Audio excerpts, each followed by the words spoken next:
Hi, Dr. Mel, and we're busy with vectors. And when we do vectors, we've got to work with flat surfaces as well as slopes.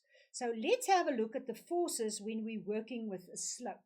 So I've got a 10 kilogram mass here, which is actually lying on top of a slope. Now, we usually will have the angle. Let's say this is 45 degrees, but it can be 30, it can be anything. The one thing that you have to remember is that this mass here, which is 10 kilograms, will actually have a force pulling it down towards Earth at the bottom here. And can you remember what we call that force? That force was the gravitational force. And remember, that is a perpendicular force towards the Earth. Now, in this section, we will have to take that force and actually find the components of that force. If I quickly just taking you back, if I had a force like that, can you remember that we actually found a horizontal and a vertical component? Now, in this case, we've got the weight and we want to find the two components. Now, it cannot be horizontal or vertical because I've got this slope here.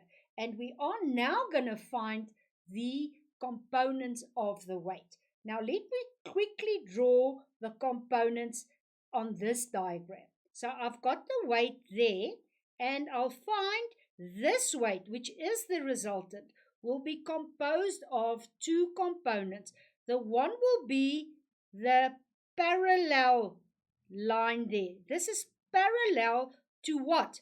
To the slope. So you'll have this parallel and you will call it the component of the gravitational force parallel. The other one will be the one that's perpendicular to the slope. So do you see that is there 90 degrees and I've got a perpendicular. So that one will be the perpendicular component. So I've got the parallel and the perpendicular component.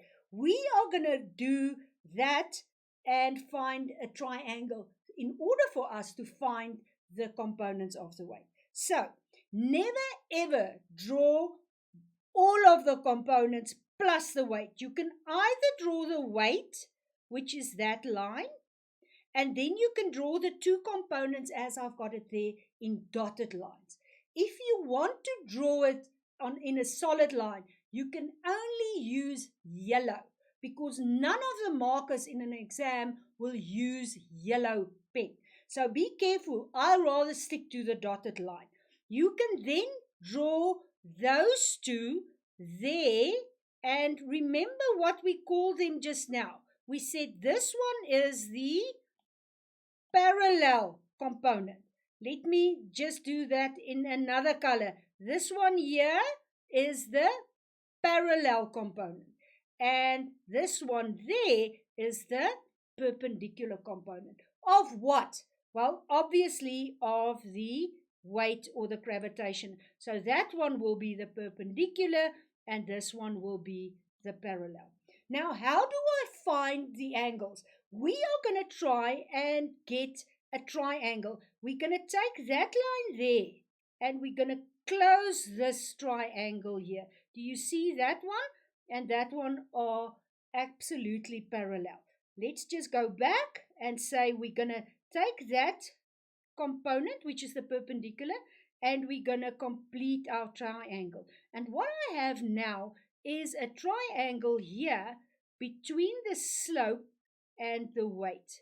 And now I've got to put in the different angles. And that is quite difficult. So let's go to a triangle which I drew. I've got here a triangle which is the larger one. This one here, there it is with the slope. Can you see?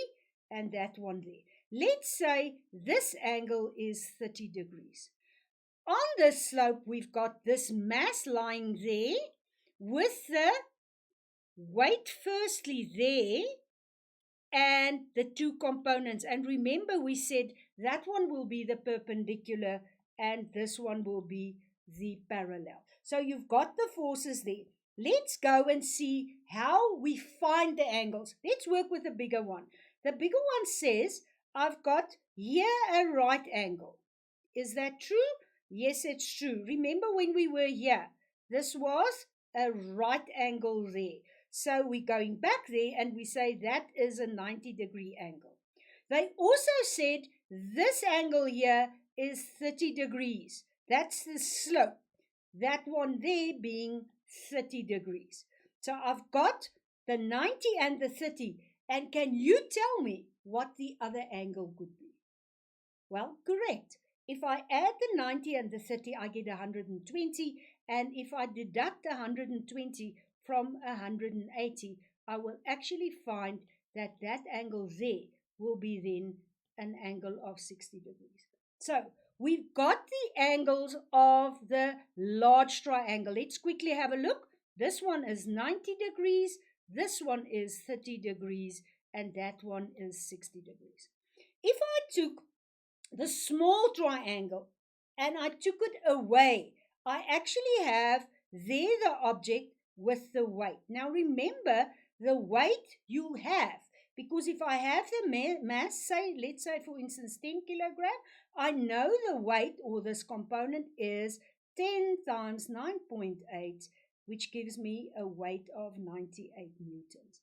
That weight is composed by a perpendicular and a parallel component. And for this slide, I actually just want to show you the angles. So what I have here is I've got my 90 degrees there.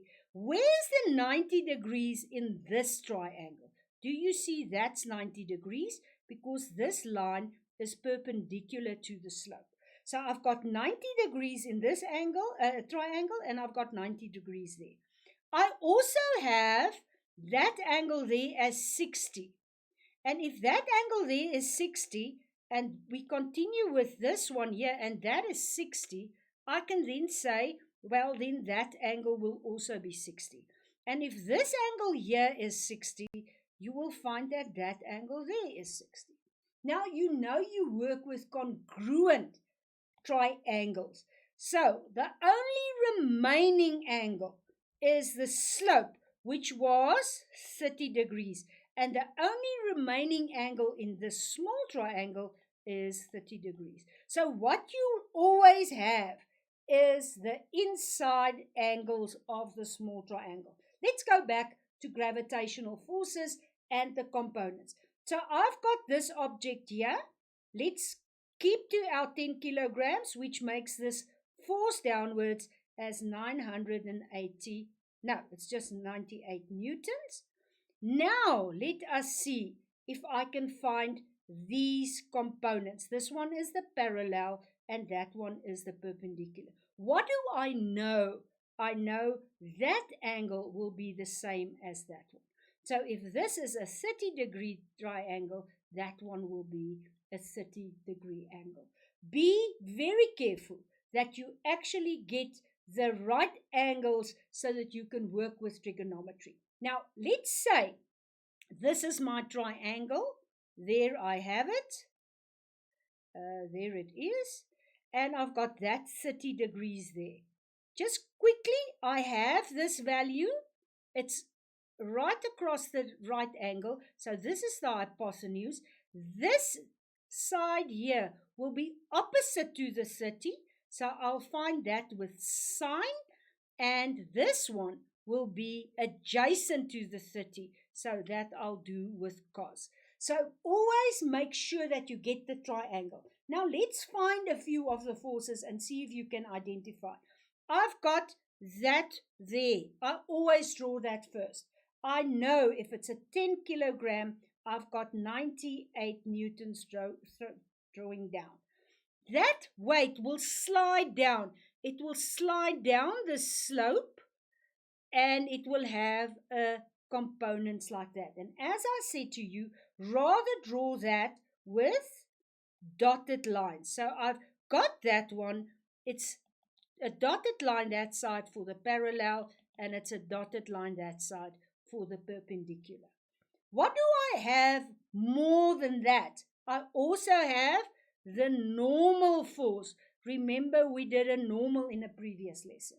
And now, just to introduce to you that if this is going downwards, there will always be a frictional force up there, which we also covered in one of the lessons. So I've got friction there, I've got the normal from the surface, and I had gravitation. Gravitation consisted of a parallel force as well as a perpendicular force. And then you'll just have to see what they ask you. If they ask you, this is going down, you know this one will be larger than that one. If it says it's going up, well, that's different. Then that will be your applied force and this will be your frictional force. So always make sure that you can identify the right forces on an angle. There again, you've got your weight. It consists of a parallel and a perpendicular component, and make sure that you know what the normal is.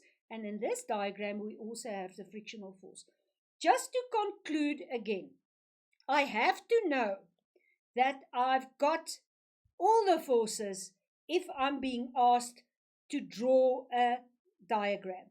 I've got a 50 kilogram crate. It's placed on a slope with an angle of 30 with the horizontal. Now first read and then try and draw. If I say this is the horizontal and I've got a 30-degree angle, then I've got the crate there, and if I go back, it said it's 50 kilograms. So let's do the 50 kilograms there, and immediately, please guys, immediately work out what would you find the weight to be. So I go to my equation, which says mass times 9.8, which in this case is 50 times 9.8. And if you do it accurately, you'll find an answer of 490. What is the components? Well, this one will be the perpendicular component. And this one will be the, now let me use a nice color so that you can see, that one will be the parallel. Now remember, we will be working in this triangle. And remember, that was a right angle. That angle there was equal to this one here.